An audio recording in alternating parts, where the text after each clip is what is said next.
राधे कृष्ण दोस्तों। आज की कहानी का नाम है परमात्मा पर भरोसा। एक राजा था, उसका एक मंत्री था जिसका नाम जय सिंह था। वह बहुत बुद्धिमान तथा समझदार था।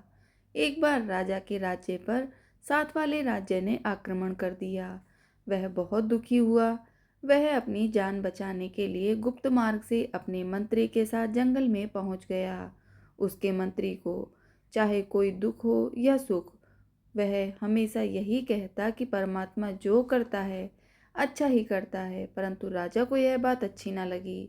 इसलिए जब भी वह मंत्री के मुख से यह बात सुनता तो जल भुन जाता।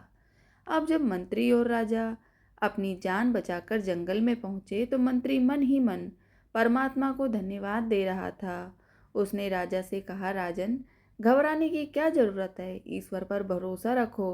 वह जो भी करता है अच्छा ही करता है। हमारी पराजय का कोई भेद होगा जो हमें अभी तक पता नहीं चल रहा। राजा इस आशापूर्ण उत्तर से जल भुन गया। उसने मंत्री से कहा, तुम्हारा परमात्मा कितना निर्दयी है। उसने मेरा राजपाट, ताज, तख्त सभी कुछ मुझसे छीन लिया। बातें करते करते उनको काफ़ी समय बीत गया। अंधेरा छाने लगा और फिर वर्षा भी होने लगी। मौसम में एकदम ठंड छा गई। उन्हें सर्दी पीड़ा दे रही थी। उन्होंने आग जलाई परंतु बौछार के साथ ही वह भी बुझ गई। तभी राजा फिर भड़क कर मंत्री से कहने लगा, तुम्हारा भगवान कितना निर्दयी है। उसे हम पर जरा भी तरस नहीं आता। इतने में उन्हें घोड़ों के टापू का स्वर सुनाई दिया।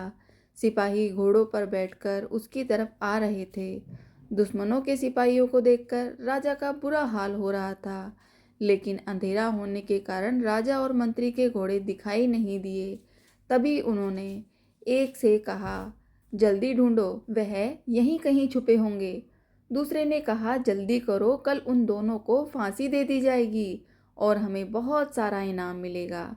लेकिन वे सैनिक राजा और मंत्री को ढूंढ ना सके और अपना सा मुंह लेकर वापस चले गए। इस तरह राजा और मंत्री की जान बच गई। तभी मंत्री ने राजा से कहा, महाराज, अब तो आपको ईश्वर पर भरोसा हो गया होगा कि परमात्मा जो भी करता है अच्छा ही करता है। यदि भगवान की कृपा से वर्षा न होती तो सिपाही आग की रोशनी में हमें ढूंढ लेते और कल हमें फांसी हो जाती। अब राजा अपने समझदार भक्त मंत्री की बातें सुनकर बहुत प्रभावित हुआ। अब उसे परमात्मा पर विश्वास हो गया। उधर उसके राज्य में अचानक प्राकृतिक आपदाएं आई। राजमहल में बैठा दुश्मन राजा महल के मलबे में दबकर ही मर गया। चारों ओर हाहाकार मच गई। उधर मंत्री और राजा दोबारा अपने राज्य में चले गए। बिना लड़े भिड़े ही उन्हें राज्य पुनः प्राप्त भी हो गया। दोस्तों, आज की कहानी से आपने क्या सीखा कमेंट में ज़रूर बताएं। मिलते हैं दूसरी कहानी में, तब तक के लिए राधे कृष्ण दोस्तों।